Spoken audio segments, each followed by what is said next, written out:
This episode, we want to really have a chat about the concept, that this overarching concept that we talk about. When we're getting messages out to the community, you first and foremost need to be great at what you do. This is having a product that's worth marketing. Exactly. This is, if you're going to be an influencer in your community, then, we need to be backing it up. This world is full of people over-promising and under-delivering.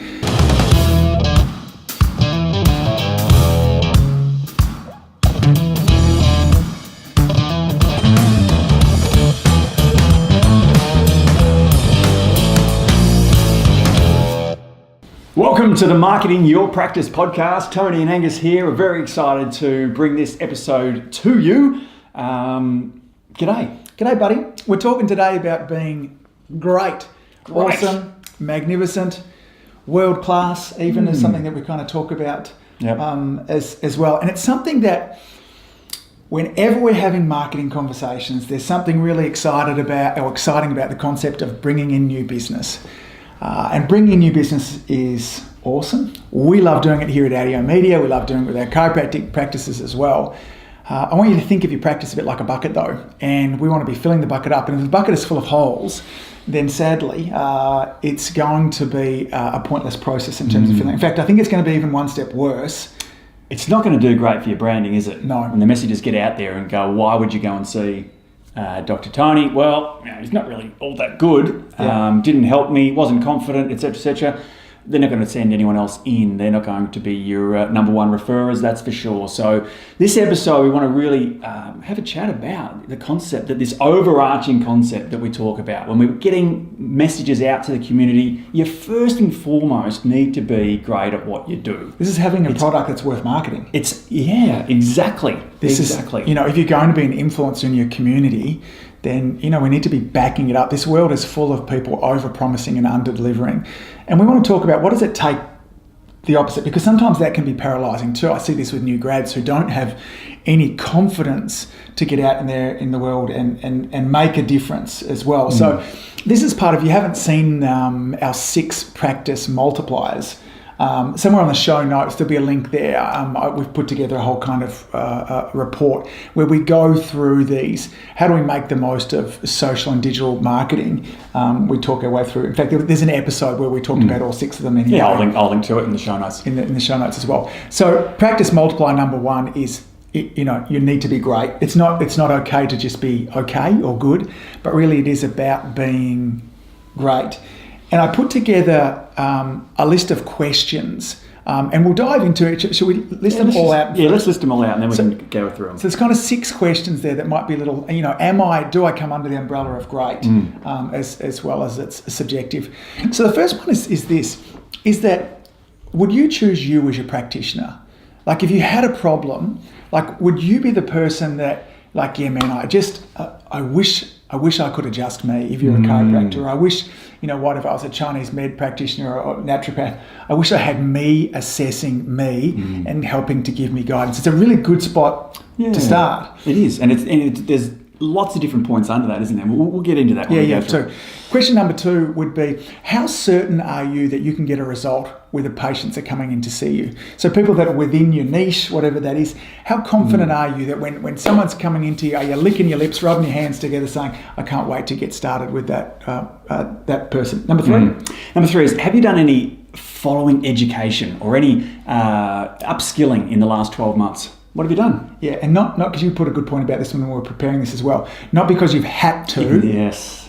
But because you've chosen to do something. You've actually seeked out something that was of interest to you, that you knew that was going to make things different for you as well. In the last 30 days, have you read a book? Have you listened to a podcast or an audio book where the focus of that content is all about making you be a better practitioner? How to get better results with your patients, not a lot of other podcasts that you could be listening to. Yeah, we all like other podcasts. I like to listen to the Richmond Football Club one. I feel like it makes me a better human being, but perhaps not a better practitioner as well. So last 30 days, have you listened to or read some form of content that's all about making you a better practitioner?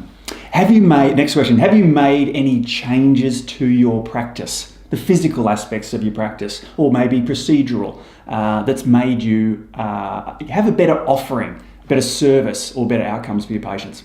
Yeah, great. And the final point here too, and we'll talk about this in greater detail towards the end as we work our way through these, is, if you had a break in the last 6 months, like if you've taken some time off.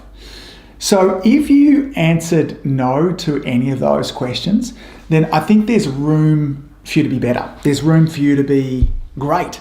And the best steps for you to be attracting new people into your practice is not about actually going out and advertising on social media and Facebook and Instagram and doing all those fancy things there. The best spot for you to start is inside first. I mean, for those of you that don't know what ADIO stands for, what does ADIO stand for? Above, down, inside, out. And quickly, what does that mean? It means that health comes from above, down, inside, out. It's a way of living our life knowing that it's what's inside us. It's who we are. It's who we're being, not what we're doing, and that comes through everything then that we do. So we like to live that principle through marketing. We like to live it through how we live our life, and obviously as a chiropractic principle as well. But from the inside out. Great.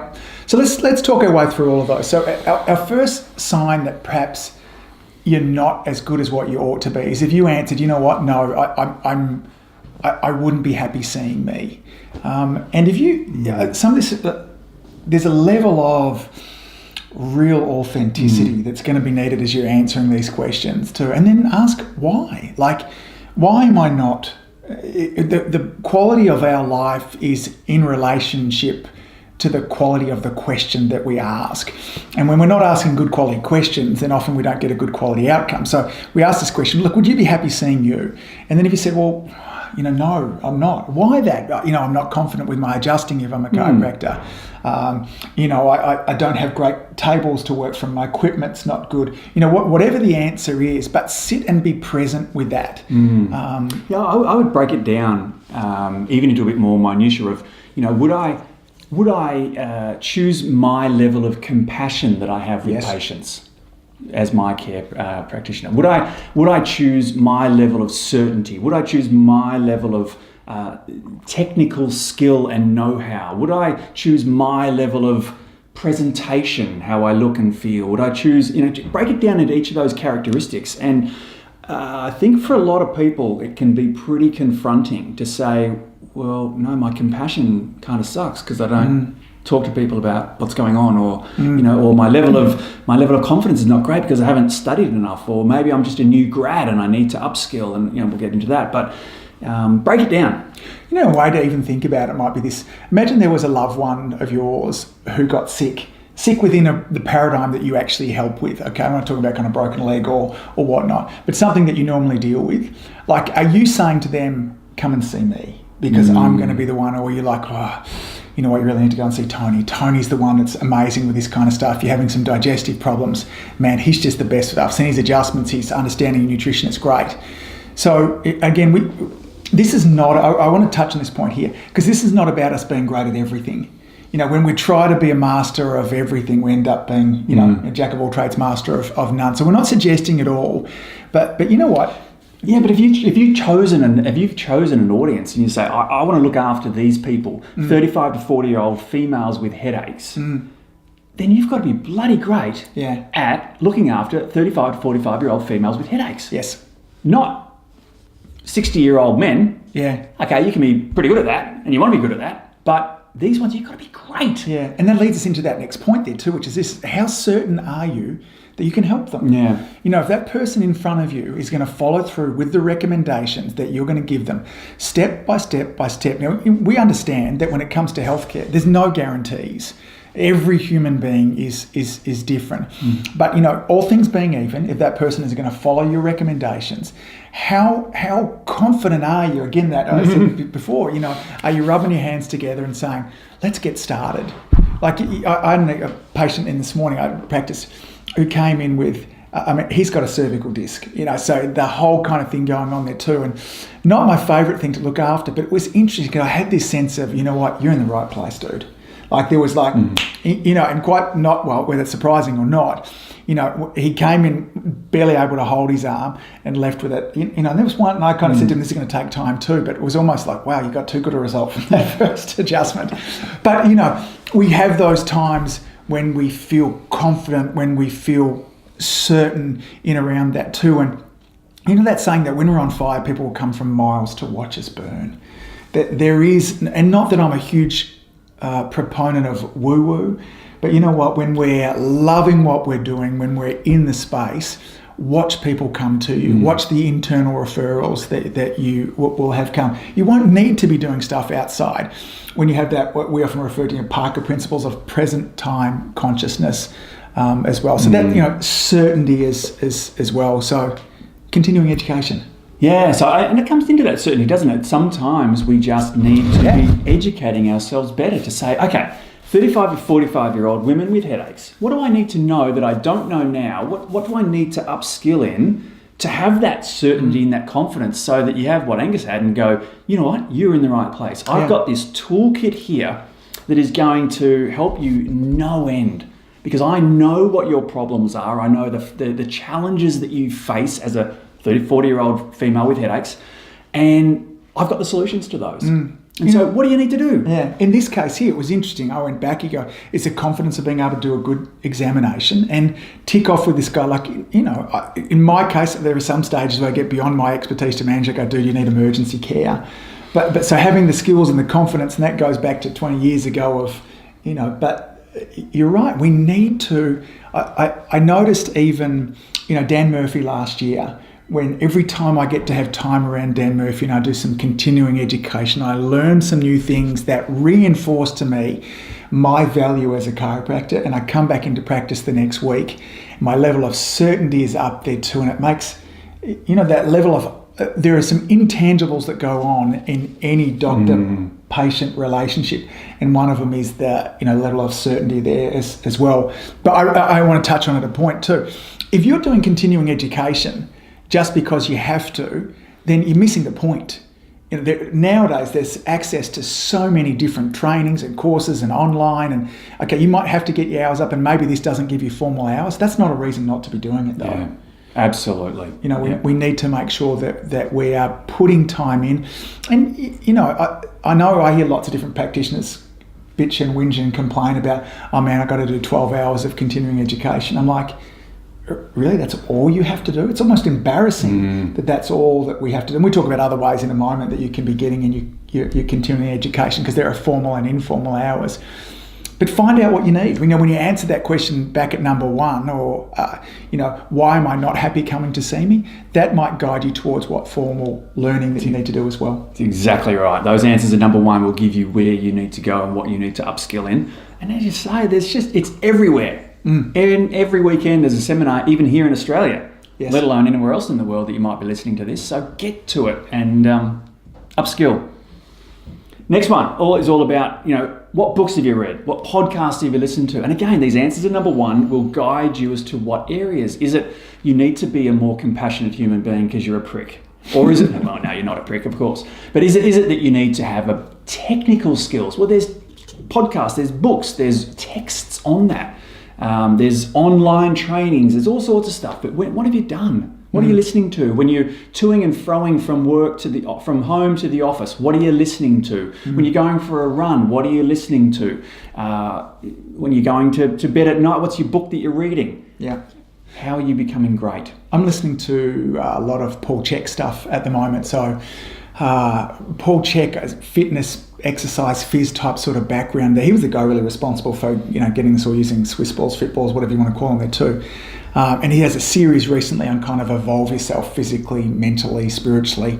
But stunning stuff, and really helped me as a chiropractor too. Some principles inside of there too that, this is fueling me to be a better carer of people. We've put in there in terms of, what have you done the last 30 days? But really, imagine somebody that's great. Think about it. Somebody that's great, they're probably doing this on a weekly basis. So we've been very generous. Probably daily, buddy. Yeah, you're right. Do you know what was so interesting? On Netflix at the moment is this special on street food. And over in Thailand, it was talking about a woman who was a seamstress, caught on fire, lost all her sewing equipment, all those kind of things there too, and her mother was cooking. And she thought, I reckon I can kind of do this. And she cooked a little bit, couldn't do it. And then she said, all of a sudden then I became obsessed. She said it was all I did every day. And that, it's no wonder that she's now. I mean, it's street food, but she has a Michelin star. So she's now got a whole Netflix series. Well, no, one episode was about her, all these different food. But this woman, I've seen her on other bits and pieces there as well. She still is the only one that cooks all the food in there. She's 72 or 3, cooks with like ski goggles on, like a real character. But it's no wonder, because that's all she thinks about. She just immersed herself in the learning. Yeah, I think it was in Sean Dill's book I was reading recently. There's this tendency for us to want to all have these side hustles. Gary Vaynerchuk talks about a side hustle. Like, I don't know that I really want my chiropractor to have a side hustle. Not really. Like, I want my chiropractor obsessed about chiropractic. It doesn't mean that she can't have a life outside of there. But, where's your love? And it's a challenge in keeping on top of all of that too. So, in essence, what are you doing on a weekly basis to make you a better chiropractor? We'll give you some more tips at the end in terms of some things that you can do with regards to how you get onto this too. This next one you brought up, which is really interesting, because if we are great, I think we're going to have an eye for detail about the service that we are providing, and not just when the person's sitting in our consult room or when our hands are on people, but what's the experience that they have when they come and see you, from the first phone call to what your sign looks like. Are your signs faded out the front? Does it look crap? There is a chiropractic practice on my way home to my house. Multiple times a week I go past this, and I'm embarrassed looking at it. The grass is overgrown, the sign is graffitied and faded. It just looks like it looks worse than whatever you could imagine. Yeah. And what's it putting out as your branding? But then when someone comes into the office, is the paint fresh? Are there scuff marks everywhere? Are the posters from 1982? What's the experience? Therefore, what do people expect from you? Yeah. And it's got to match.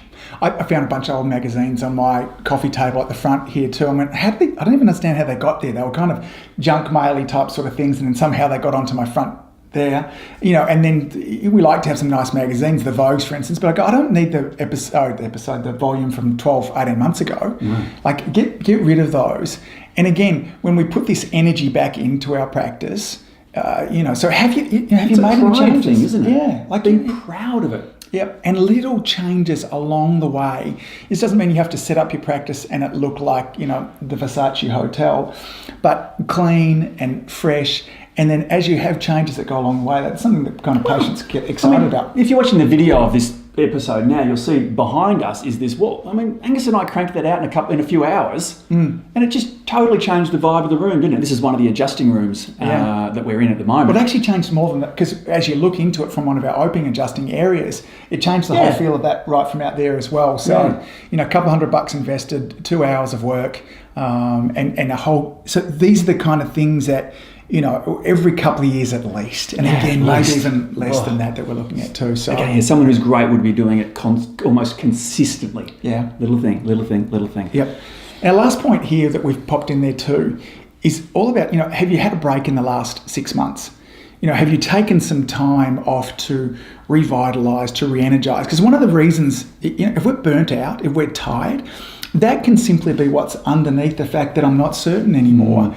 Would you like to come and see you? No, because I'm freaking tired. Who's guilty of that? Yeah, yes. Me. Yeah. So Tiny's not great at having holidays. I'm pretty good at it, actually. So a lot better than me. Yeah. So, taking a break, so you are excited to be there. Otherwise, we end up resentful. And that can look like, lots of different bits and pieces as well. It can. And it can simply look just being a little bit distant, can't it? I won't go in half an hour before the shift starts. I'll go in 15 minutes.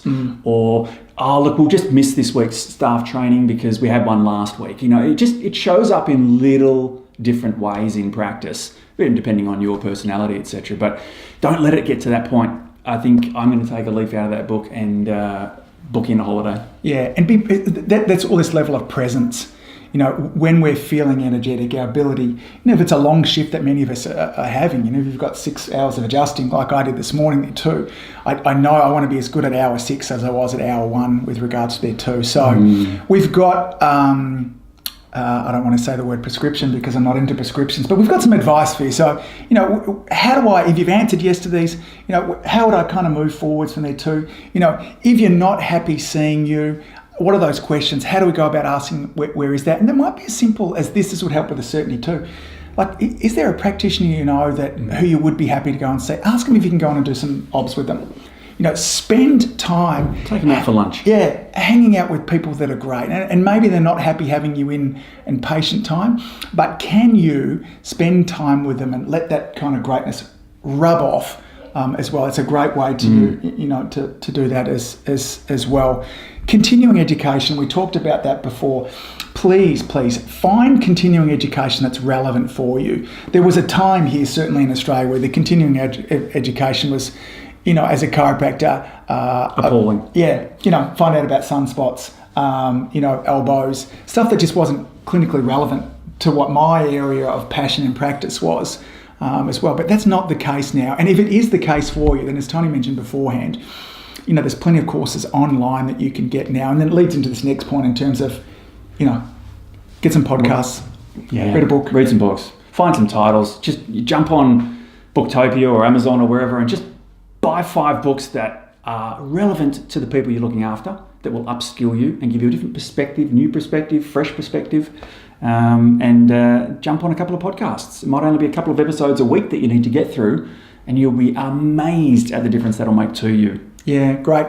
If you haven't made any changes to your practice in the last 2 years, then get on with it. Liquor paint doesn't mean you have to spend money, time. We often say that you invest one of 2 things in life, either time or money. So, if you don't have the money at the moment because you're new in practice, invest some time in there, get some different magazines, liquor paint on some a blackboard wall. paint, make a blackboard. Yeah, all these kind of things that you can do that really make a difference from that too. And then our final one, as Tony said before, look, if you haven't had a break in the last 6 months, then take a holiday.